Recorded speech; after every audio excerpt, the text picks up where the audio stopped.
ND filters are one of the most annoying pieces of gear to deal with, in my opinion. And you know, if you're a videographer or do any kind of video work, that you have to buy some pretty early in your career if you want to have more control over your camera settings as a whole. There's also a ton of other things to consider on a variable ND kit, not just the quality of the NDs. Maybe you're willing to sacrifice a bit of quality in order to gain some convenience, because screw-on NDs will slow you down, and the more classic NDs that slide into a matte box, well, they can just be expensive. Well, NDs in general can be. In the past couple of years, there's been a lot of rethinking, it feels like, in the industry, and innovations on how we can make these more convenient. And so today we're going to talk about this kit that's from H&Y called the EVO series that combines magnets and threads. I think it's a solid option to consider, and we'll be talking about the pros, cons, comparisons, filter options, all the things. Let's get into it. My name's Dustin, your video tour guide, and remember to keep your arms and legs inside your chairs at all times. Sit back, relax, and enjoy the video. Real quick, I've launched my own website, and I'm offering some digital products like LUTs and custom settings downloads for Lumix cameras. I've got more products in the works, including the possibility of online camera courses on Lumix cameras. Let me know if that is something that interests you. You can also donate directly to me if you want to support my content, and I will send you a personalized thank you video. I promise. I will get a notification on my phone, and I'll make the video right then from my phone. There's a link in the description if you want to go and check out my website. So this particular kit, it includes 2 step-up rings, a 1:5 variable ND, a 1/4 BlackMist filter, a 1/4 WhiteMist filter, a short 4x cross filter, a blue streak filter, and a cover for the front of the filter if you want to leave it on your camera. Oh, and plus this case. Now, the coolest part about this filter system is that it actually gives you 2 options when it comes to attaching to your lens. Option 1 is the traditional screw-on method, as you can see here, but then option 2 is that the step-up rings that you can get with it are magnetic. So yeah, you can just slap them on and off super easily. Or you can just screw it on if you don't want to buy the step-up rings for whatever reason. Now, magnetic filters are becoming much more common when it comes to NDs, which I love. I think it's one of the best ways to make NDs more convenient. I do worry sometimes that they may come off if I'm shooting handheld or something like that, or maybe it's rigged up on a car or on a drone or something, I don't know. But so far, that has not happened with these in particular. And if you are super worried about it, you can always just screw it on so you know it's secure. Now, the ND that I have here, it goes from 1 stop to 5 stops.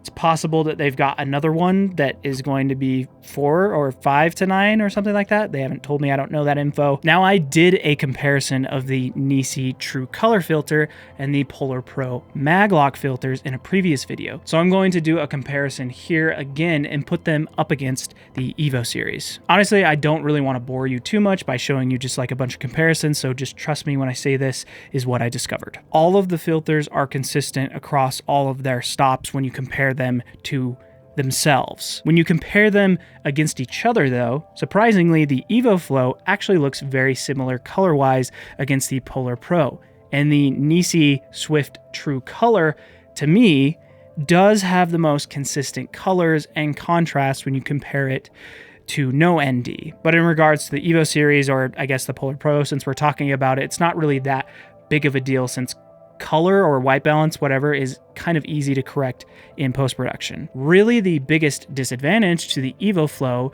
is it will let you spin the ND past 5 and it'll look like this. Whereas the NiSi and the PolarPro Maglocks do not have this issue. But the next big thing I'm going to talk about, I have to give some context. The simple version of the story is PolarPro and NiSi both sent me those filters in that video where I compared them. I'm very thankful of that, and I always do try to give very accurate and valuable information on any subject or piece of gear that I cover. I kind of got between a little bit of drama, it felt like, between the 2 companies after PolarPro posted a video about the disadvantage with all of these filters that I did not even realize or think of until PolarPro posted that video. PolarPro is also not off the hook here for those who have seen that video and know what I'm talking about. I would show a little bit from that video, but that video is unavailable. And last thing too, I'm not trying to start any drama either. I think this is a valid disadvantage to be aware of with any screw-on variable ND filter. Basically, with screw-on filters, when you screw them on, they will not always consistently screw on the lens to the exact spot you want them to. Take a look as I screw on the EVO Flow filter. You can see the polarization affecting the image in different ways. Now take a look how the image is once it's screwed on all the way. Now, just because this is how it looks screwed on this lens does not mean that it'll look the same on a different lens. It could screw on completely differently, or if you're using a step-up ring, it might screw on completely differently, and it could look like this. Now, I'm not saying there's anything wrong with the filter. I'm just making you aware of it so you know. The way around it, though, on the EVO Flow is to use the magnetic step-up ring, and you can just rotate the ND on the step-up ring however you like. The NiSi will also do the same thing as you screw the ND on, and unfortunately, the only way around this would be to loosen the ND. Now, in this scenario, it did screw on that specific lens into a good spot. I would have to test it on other lenses to see how consistent it is, or you will have to do that to see. Now, with the PolarPro, I found something interesting. If you have the ND on the step-up ring and you screw it on, it actually doesn't affect the polarization. It affects the color. It's very subtle, but I found as it rotates, it almost gets a bit warmer, but it also makes the colors more dull. But then as you screw it on, it also will sometimes look so much better and more natural. And I gotta give credit where it's due. These step-up rings, these Maglock step-up rings, they do a fairly good job at making sure that the ND, when you put it on, lands in a very consistent spot, right? I did some investigating by looking at all the ones I have on my lenses, but is it flawless?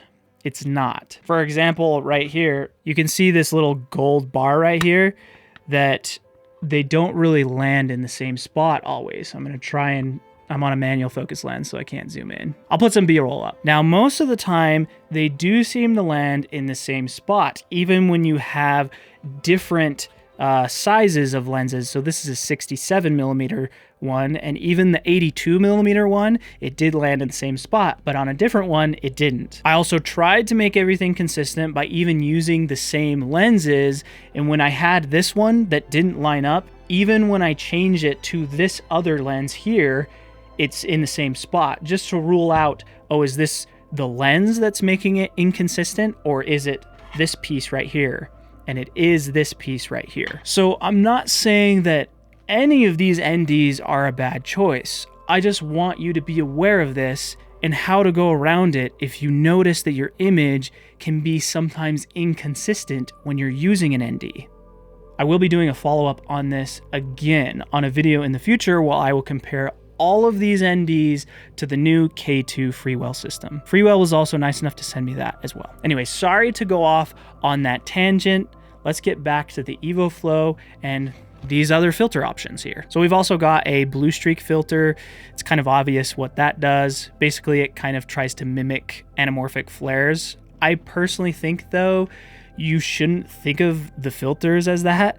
It's more of just something that you can play around with and have fun, because to me, it's pretty obvious if you're not using anamorphic lenses. It might be less obvious if there's less lights in the scene, because once there's too many lights, it just gets kind of crazy. The 4X cross is also pretty cool. I definitely think it's something as well that's fun to play around with and just see what kind of looks you can get with this. I kind of had an idea too for like a product shot where there's lights in the background, and if you spin the filter on the magnet, you could make the stars also spin in like the background. That's kind of what I mean when I say like for experimenting, because there's tons of different applications that you could use this, not just like filming people, but try like doing product shots and putting a lot of lights back there and like spinning the filter. Like, I don't know, maybe that scenario, like blue streak filters would look cool, like with a product shot or something. I don't know. Just trying to give you ideas. Now let me show you a comparison though of what the BlackMist filter does against the WhiteMist filter, because I actually didn't even know that these WhiteMist filters existed. There's honestly not a crazy amount of difference to me, and this is just on a few tests that I've done. It just feels like the WhiteMist filter is like a bit softer and not as subtle as the BlackMist filter, but still, it's a fun one to experiment with. If you want to get really crazy too, you can stack the filters on top of each other. This will obviously make you vignette a lot quicker, especially if you're on a wider angle lens, but yeah, it gets kind of wild. Now, as far as the price goes on this, I have no idea. I'm sorry I don't have that info, but it is launching on Kickstarter, so I'll provide a link to that in the description. Or if the Kickstarter is over, I'll put a link to the filters. Overall, I think this is a pretty cool, versatile filter set, and I'm sure there will be more filters available in the future, like maybe like a gold streak. Maybe they already have that, I don't know, and this is just what they sent me, so we'll see. Just to remember to be aware of the whole polarization thing I talked about and how to get around it if you notice it's affecting your image in a negative way. If you enjoyed this video, be sure to hit the subscribe button and the bell button to be notified about future uploads, kind of like the follow-up video I'll be doing with the K2 system from Freewell. Till that video though, happy filming.